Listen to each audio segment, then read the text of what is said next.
really is a pleasure to be with you this morning. And as Pastor Short has mentioned, it's just really exciting that Woodside has come alongside us in our vision and our mission to advance the gospel in Japan. If you haven't heard what we are doing in Japan, we have a vision to see new churches planted in Japan, which is one of the most underchurched, most unreached nations on the planet. The Japanese people are the second largest unreached people group or grouping or category of people. And so there's this incredible need in that country. And the way we hope to see this vision work itself out is through the establishing of something called Genesis International College. We are part of a team that are hoping to plant and start a college, a Christian college, English language Christian college, geared towards reaching young Japanese with the gospel. And so the way we're doing that is we're starting the college, using that as a kind of a seedbed to disciple and to evangelize and to basically lead to planting of new churches in the city of Osaka, a city of over 17 million people. And so I just hope that you guys will just continue to pray for us as we go down that path, and we can go down that path together. If you'd like to follow more closely what we're doing, we have a newsletter that we do through email and also occasionally through mail. So please contact one of us to make sure that you're on that list. All right, so this morning we're going to be in Jeremiah 2, 1 through 13. So you can go ahead and turn to Jeremiah 2. We're going to be looking at verses 1 through 13.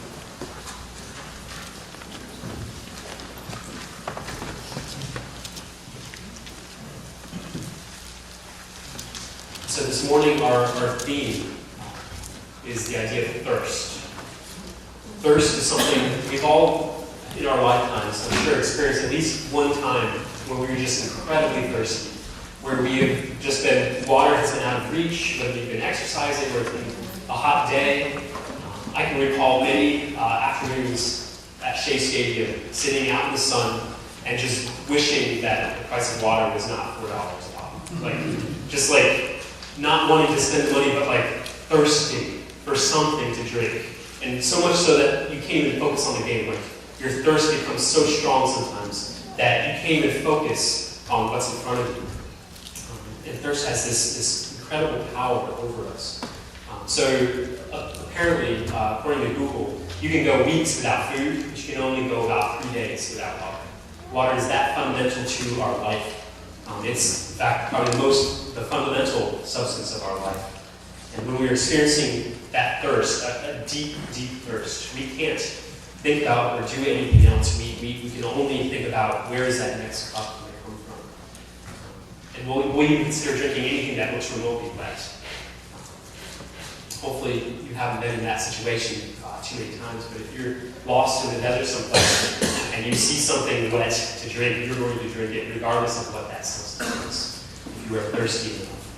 And the same is true of spiritual thirst. If we are cut off from our true source of life, we will drink just about anything. And so that is our topic today. That is our subject. Many of you know that today is the first day of Advent. Now, Advent is the time of year where Christians celebrate kind of the weeks leading up to Christmas. And Christmas is a celebration of God coming in the flesh, being one of us so that he can take on our sin and die for us and save us from our sin. And so we celebrate the weeks anticipating Christmas, in a sense, rehearsing the past, but also we live out our present state, anticipating, longing for Christ's return. And so Advent is a time of the year where we look back on the gospel, look back on what Jesus did and when he came and he died for us and he saved us. But then we also look forward. We long for Jesus' return. We wait for his coming. And that song that we sang this morning, O Come, Emmanuel, which is one of my favorite songs ever. More than once I've contemplated this morning just throwing away my notes and just saying, let's just sing this, repeatedly, and then close it prayer. This, I don't know if anything I'm going to say this morning is going to be as impactful as what these words in my heart were. But this song is basically all about what we do in Advent. It's looking back on the anticipation that people had for the Messiah, Emmanuel, to come and to, verse 1, I'm looking at the text, says, ransom captive Israel, to set it free, in this longing until the Son of God appears. And then you get down to verse 5, and it's our current state, our current part of anticipation. It says, O come, thou King of nations, bring an end to all our suffering. Bid every pain and sorrow cease, and reign now as our Prince of Peace. Rejoice, rejoice, Emmanuel shall come again with us, and to dwell. And is that, this morning, our hearts? Do we long for Emmanuel to come once again to dwell with us, to set our suffering and the pain and sorrow of this world right, to set everything new again? And I hope that is our hearts this morning, our prayer this morning. And I'm reminded of the prophetess Anna that's referenced in Luke 2.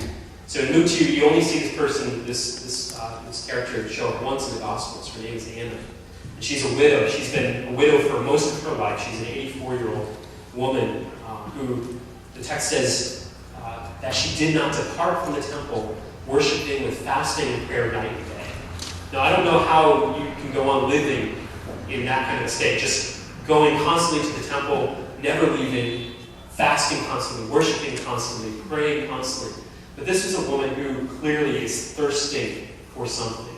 She is longing for something that we do not now have. And she was longing for the first coming of Christ. We are longing for the second coming of Christ for the same reasons. And I wonder this morning, do we have that kind of thirst? Do we long for Christ to return, to set this world right, to remove all the blemishes and the sufferings and the brokenness that we see daily, both in our own hearts and out in the world around us? So I wonder, are there any enemies at Woodside? Is there anybody who is fasting and praying repeatedly and longingly without ceasing until God answers with the Messiah, until he answers with the coming again of Christ, in the fulfillment of his kingdom? And so as we get into the text in Jeremiah, let me go ahead and pray. And we'll get started. God, I just pray this morning that we would thirst for your come. Lord, we have so many different places to drink from. We have so many distractions, so many things that demand our attention and our allegiance, our love. God, these are some of them very good things, but they're all secondary things, and you are the primary thing. Whenever we ignore you for these secondary things, we are rebelling against you. We are dethroning you. We are rejecting you. And God, we repent. Please forgive us. Give us a thirst for you. Give us a longing for your presence, for your return, for your restoration. Lord, that our vision for this broken, sad world would be your vision for this world, that we would actively pray and long for you to set it right. And God, that we would long and pray for you to set us right. And so this morning as we read this text, open our eyes to see what we would never see otherwise. Move us by your Spirit to just awaken the flow of life into our hearts as we hear from you. I pray this in Jesus' name. All right, this is Jeremiah 2, verses 1 to 13. It says, "The word of the Lord came to me, saying, Go and proclaim in the hearing of Jerusalem. Thus says the Lord. I remember the devotion of your youth, your love as a bride, how you followed me in the wilderness, in a land not sown. Israel was holy to the Lord, the firstfruits of his harvest. All who ate of it incurred guilt. Disaster came upon them, declares the Lord. Hear the word of the Lord, O house of Jacob, and all the clans of the house of Israel. Thus says the Lord. What wrong did your fathers find you, that they went far from you, and went after worthlessness, and became worthless? They do not say, Where is the Lord, who brought us up from the land of Egypt, who led us in the wilderness, in a land of deserts and pits, in a land of drought and deep darkness, in a land that none passes through, where no man dwells? And I brought you into a plentiful land to enjoy its fruit and its good things. But when you came in, you defiled my land and made my heritage an abomination. The priests did not say, "Where is the Lord?" Those who handle the law did not know me. The shepherds transgressed against me. The prophets prophesied by Baal and went after things that did not profit. Therefore I still contend with you, declares the Lord, and with your children's children I will contend. For cross to the coast of Cyprus and see, or send to Kedar and examine with care. See if there has been such a thing. Has a nation changed its gods, even though they are not gods? But my people have changed their glory for that which does not profit. Be appalled, O heavens, at this. Be shocked. Be utterly desolate, declares the Lord. For my people have committed two evils. They have forsaken me, the fountain of living waters, and hewed out cisterns for themselves, broken cisterns that can hold no water. So most of our time is going to be actually spent in verse 13, but I'd like to kind of give you a sense of the context of this passage. And so the book of Jeremiah is written during a period in Israel's history, a period during their long history that has been wrought with disobedience and idolatry, Israel has constantly been going after other gods, other nations, other things other than God himself. And so by this time, the kingdom that Saul and David had established has been split to two. There's now a northern kingdom and a southern kingdom. And the northern kingdom became so wicked, so full of idolatry, that God eventually said to them, "No more." He judges them, sends them off into exile, removes them from the land. And so many years later, Jeremiah is receiving this message to give to the people.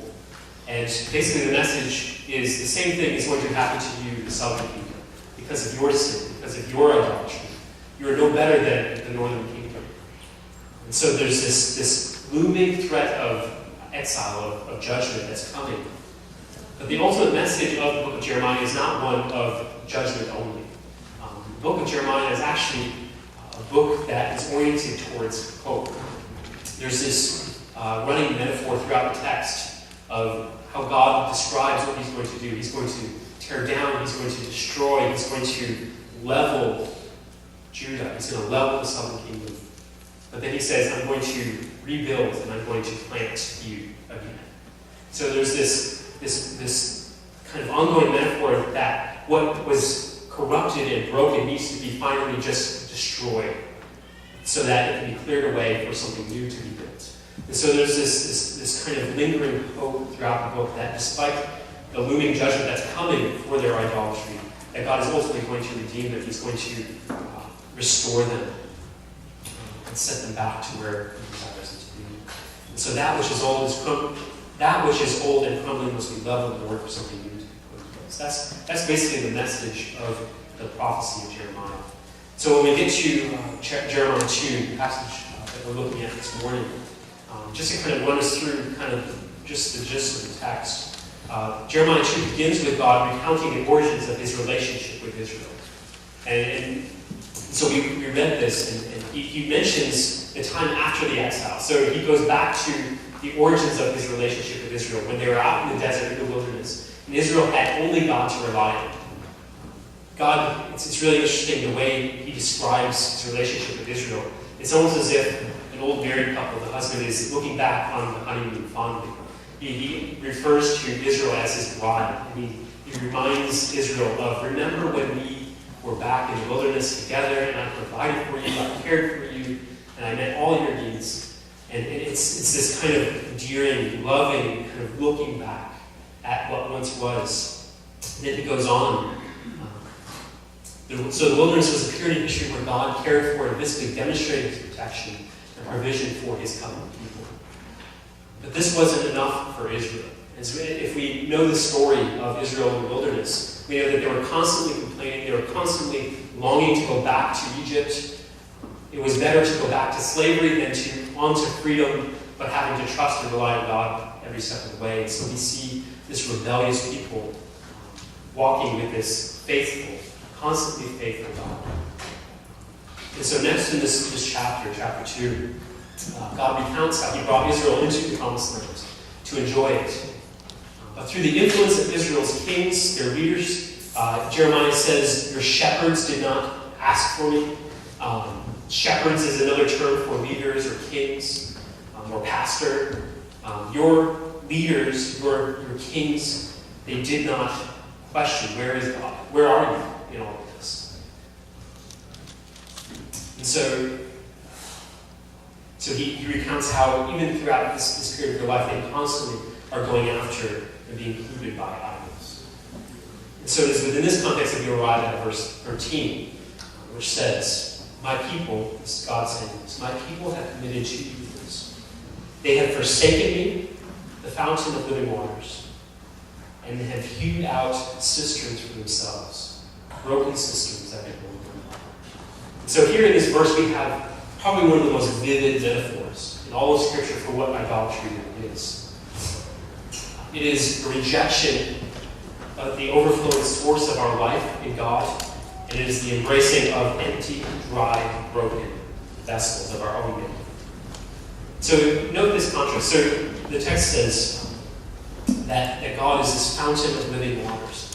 What does it mean? What are living waters?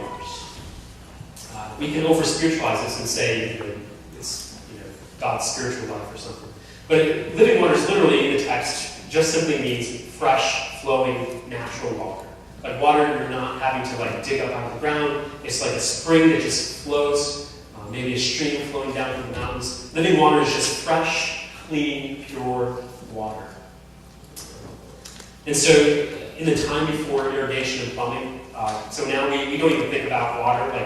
You don't leave the house in the morning, packing as much water as you can to make sure you can make it through the day and, get back to your faucet or whatever.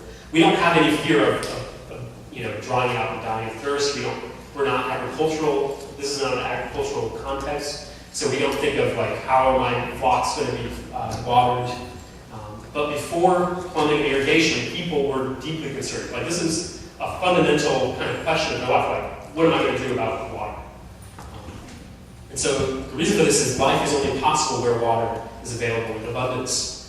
The most coveted source of water in the ancient world was kind of the source of a spring, this fresh, flowing, clean, renewing source of water.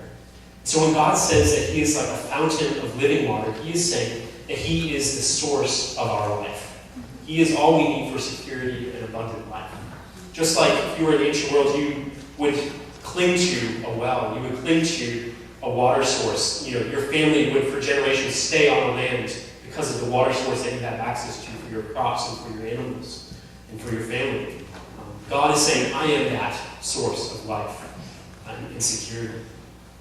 But what would you do if you didn't have a source of living water? So also in the ancient world, they would build these things called cisterns. And cisterns were basically like these room-sized, think about maybe the size of this stage. I've been to Israel and seen this, where basically a hollowed out area in the ground about the size of this platform and about as deep as the wood is going up the wall, dug out from the ground, out of stone, where they would collect rainwater. And in the desert, there's these things called wadis, where when it rains in one part of the desert, rain kind of flows downhill and kind of creates these temporary streams. And they would collect that water and funnel it into these cisterns that they would make. And so here you have this big kind of container made to hold water. And when we were living in Japan the past 2 years, we have this big old jug of this blue plastic jug that looks kind of like a giant gas can of the blue that just sat in our bathtub pretty much the whole time we were there. We used the bathtub once because it's a big, nasty blue jug. One of the things, so the reason why every house has a collection of water like that. Most people probably have 2 or 3 of those things in their house. The reason for that is Japan is one of the most dangerous in terms of natural disasters, one of the most dangerous countries to live in. There's constantly earthquakes and volcanoes going off. I think just recently over the weekend, or actually within the last couple of days, another eruption happened one part of the country. And so there's just constantly these natural kind of threats. And so everybody has kind of their emergency stash of water. And ours sat in the bathtub. And another thing you need to know about Japan is that it's very humid and there's a lot of mold.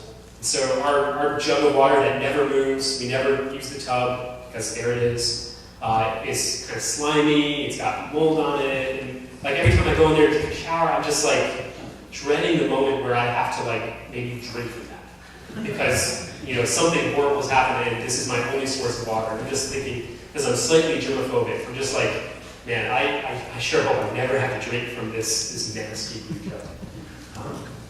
And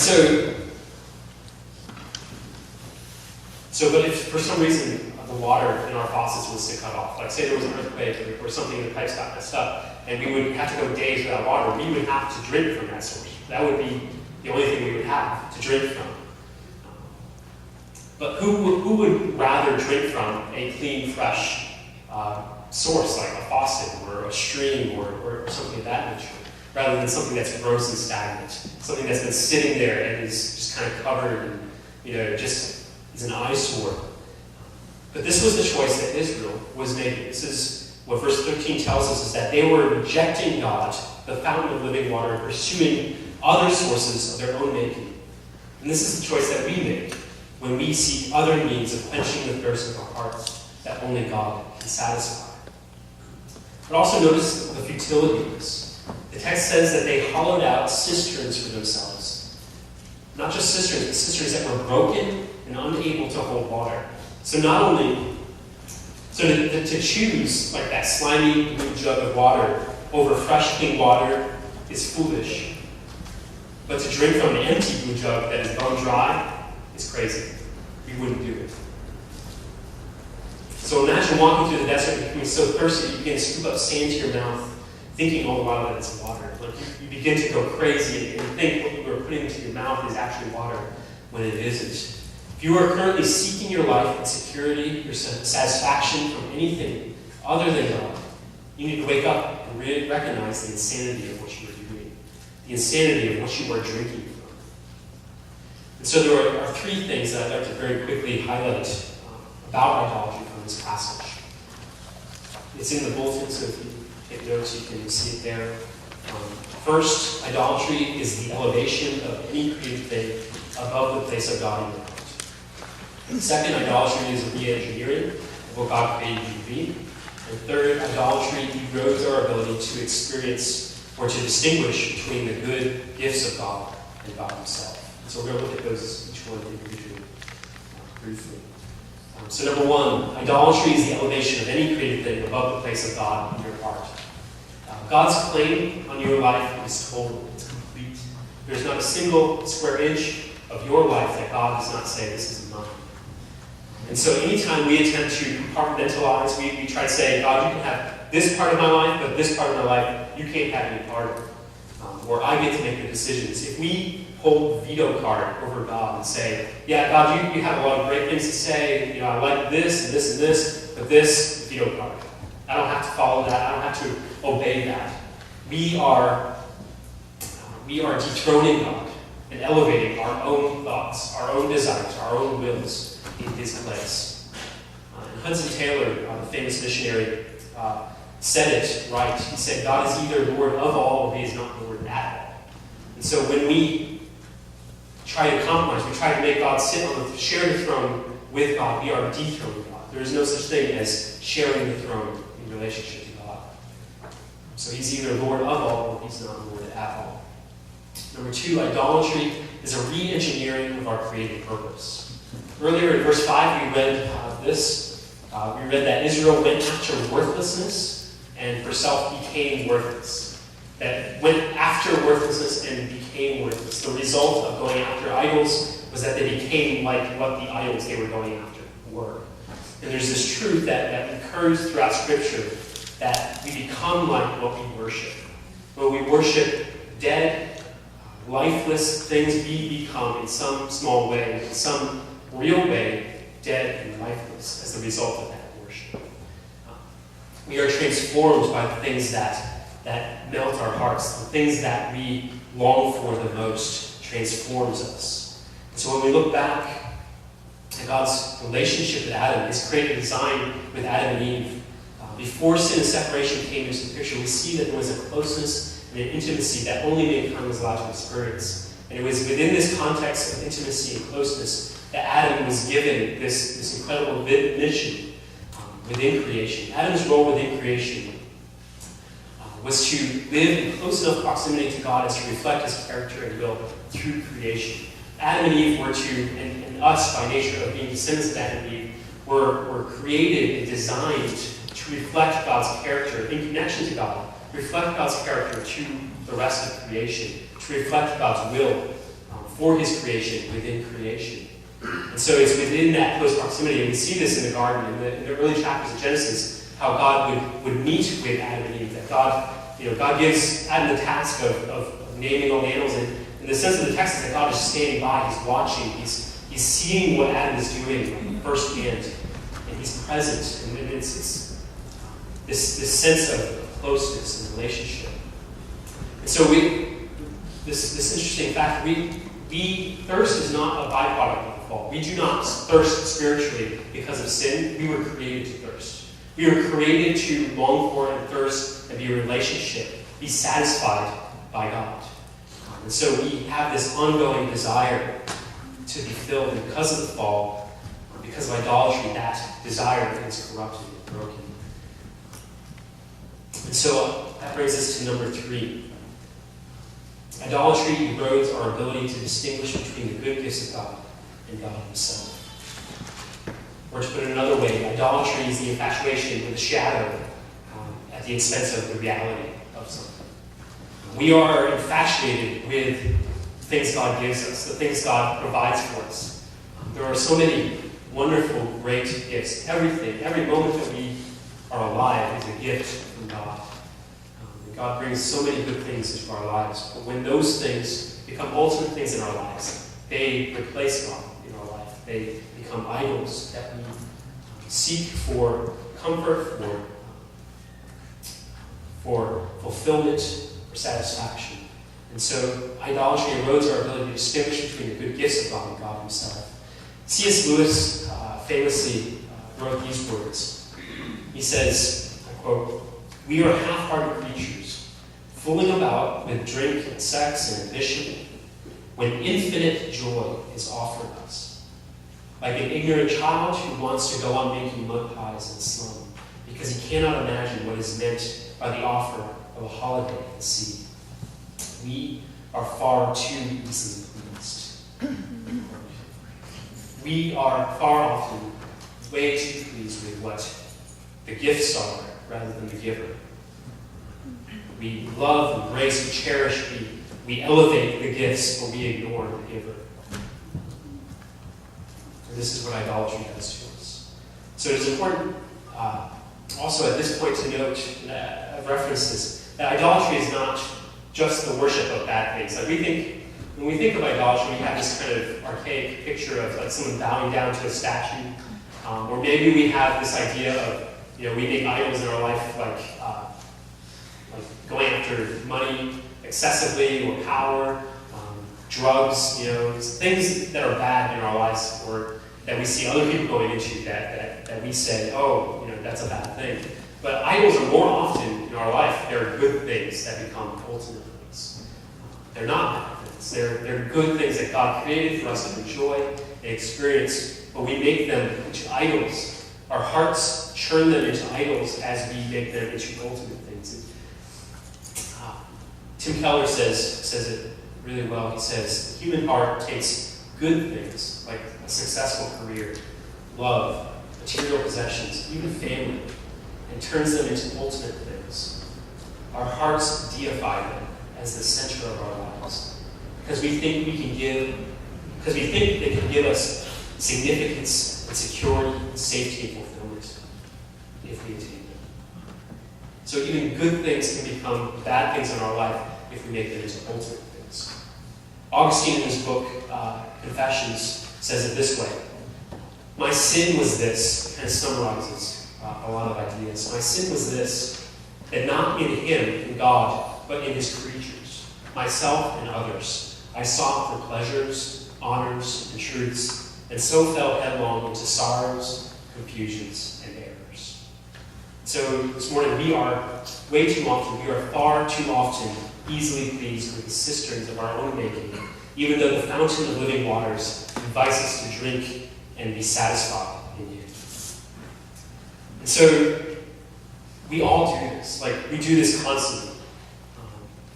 Pastor Shores earlier in the first service mentioned John Calvin, who says, basically, we are idol factories. We churn out idols constantly. We are constantly grasping onto something else that becomes our ultimate, our divine, our object of worship. We're constantly longing for and seeking these things. And we do it constantly. So how can we begin to change? How can we begin to drink deeply of the waters that God is talking about, the fountain of living waters? How does this happen? Go ahead and turn to John 4. We read it this morning together. We'll go ahead and turn there. So in this passage,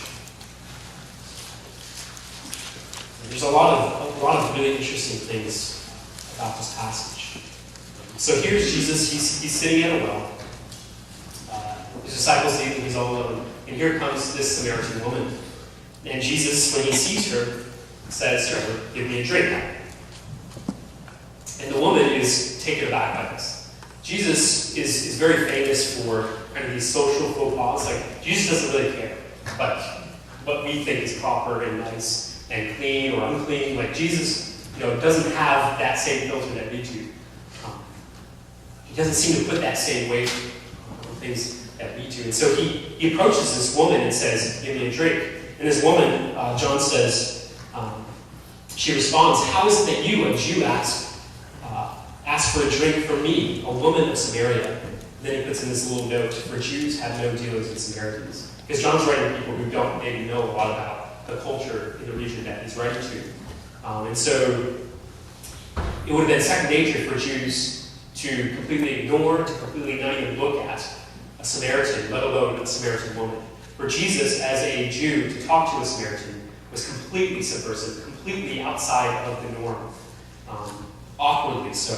And even more so that Jesus was a male Jew speaking to a female Samaritan was even more awkward in the fact that they were alone. And so this woman is kind of "Please, why are you talking to me?" This is striking up a conversation on the subway awkward. This is really bad. And Jesus just seems oblivious, even though Jesus knows, he grew up in this culture. He knows what social norms are there. I'm very attuned to social norms now, having lived in Japan. There's so many little things. If you live in a different culture for any period of time, you pick up on what's acceptable and what's not. And oftentimes those things kind of conflict with your own culture. And so you think something that is completely all right is, in other people's eyes, "Whoa, what are you doing?" You don't do that here. So Jesus is committing one of these really huge social faux pas about talking to this woman. What does he say to her? So she says, "What are you doing talking to me?" And Jesus says, "If you knew the gift of God and what it was and who it was that is saying to you, 'Give me a drink,' you would have asked him and he would have given you living water." So this is where the irony of this passage really comes to play.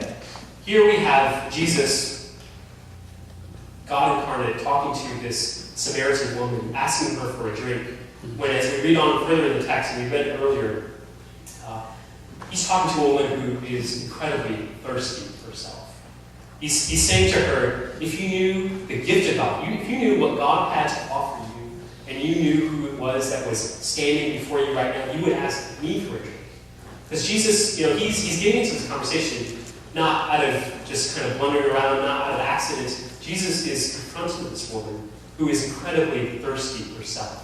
He realizes this is a woman who is herself desperate for living water. And if we were to read on the text, we see how thirsty she is. She's giving herself over to all these relationships that have just broken on her. She's been married 5 times. The man she's now with isn't her husband. And the way that Jesus kind of words this, the emphasis on isn't your husband, leads us to believe that this is somebody else's husband that she's now with. So this is a woman who is constantly going after other broken empty, dry sources for her satisfaction. And here Jesus is saying for her, saying, if you knew what I had inside of me, you would ask me, and I would pour it out for you. I would give it to you. And so, let's look more closely. So Jesus is saying that back at verse 10, if you knew the gift of God and who it is that is saying to you, give me a drink, you would have asked him, and he would have given you living water. So what Jesus is saying here is he's saying that he is the source of the gift of living water that comes from God. This is a huge claim, especially in light of what we just read in Jeremiah. But this is a huge claim for Jesus to be basically saying, that living water that only comes from God, if you would have known, if you knew who you were talking to, you would ask me for it. I am the source. I am the fountain of that water. But how does that even make sense? How can a human being be a fountain? How can Jesus be that fountain? Look closer at what Jesus is saying here. Notice how he says here, if you knew the gift of God, so if you knew about living water, and if you knew who I was, who's asking you for water, you would ask him. That's key. What Jesus is actually saying here, he's actually referencing, he's echoing a scene from Numbers 20. If you know the story of Israel's wandering in the wilderness, we kind of talked about it really briefly earlier in the service. Israel is for 40 years wandering through the desert, basically living off of, because there's nothing to live off of in the desert. And so Israel is constantly having to survive based on the grace and the provision of God. And this was a time of testing for Israel. And so Jesus is actually referencing a part of that story to answer this woman. And so he takes us to a place in that story where Israel is longing for water. They're longing to have their thirst quenched, and they're complaining, and they're desiring, we should have gone back to Egypt. It would have been better for us to be in Egypt than to be out here in the wilderness and thirst. And all the while, God's teaching them to thirst for him. And here they are complaining and wondering where their next drink is going to come from. And so in response to their complaints for water, God tells Moses and Aaron, if you know the story, go to a rock, the text says, go to the rock, and ask it, and it will give water to the people. It will pour out water, enough water for all the people. And so there's that the way Jesus says, if you knew who it was you were talking to, you would ask me, you would ask him, and he would give you flowing water. But what happens in the story in the book of Numbers? If you've been in Sunday school, if you know this story, what happens? Rather than asking the rock, Moses, kind of in his anger, and Moses kind of is held accountable for this later on, in his anger, he strikes the rock instead of asking, right? He strikes it twice, actually. And then what happens? The water pours out of the rock. Here comes out of a rock flowing living water. And it quenches the thirst of all people. The animals are all watered, and the people survive because of the rock. And what Jesus is saying here is that he is the rock and source of living water that is to be struck to bring salvation and life to his people. And so going back to John, if we fast forward from chapter 4 to the end of the book, chapter 19, we get to Jesus' final words on the cross. We see Jesus, the struck rock, crying out his last words, "It is finished." We know those words. But just before he says, "It is finished," John records another saying that Jesus makes on the cross. And he prefaces it by saying, this is in fulfillment of Scripture that Jesus is saying this. He said, "I thirst." Jesus on the cross cries out, "I thirst," just before he cries out, "It is finished." Now what does that mean? It means that in order to remove our thirst and give us access to true living water, Jesus himself had to cut off from the source. For the first time, Jesus is experiencing spiritual thirst on the cross in our place so that we might drink and live. Jesus delivers us from the physical and spiritual death that we have hewed out for ourselves so that we can finally drink, be satisfied, and live. Let's pray. God, you have provided everything we need, flowing from the resources of your blood, from your work on the cross, your life, your death, your resurrection, Lord.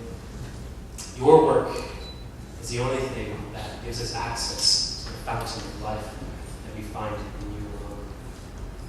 And God, we drink from so many other sources. We go after and long for so many idols in our lives, idols that will never satisfy the thirst that you created us to have, and find only our sustenance and life in you. And so, God, this morning, I pray that you would awaken our hearts, maybe for the first time, to thirst for you, to reject the broken, empty, dry cisterns that we constantly go back to, and maybe for the first time, maybe for the 1,000th time, to drink again from your waters. And I pray this in Jesus' name.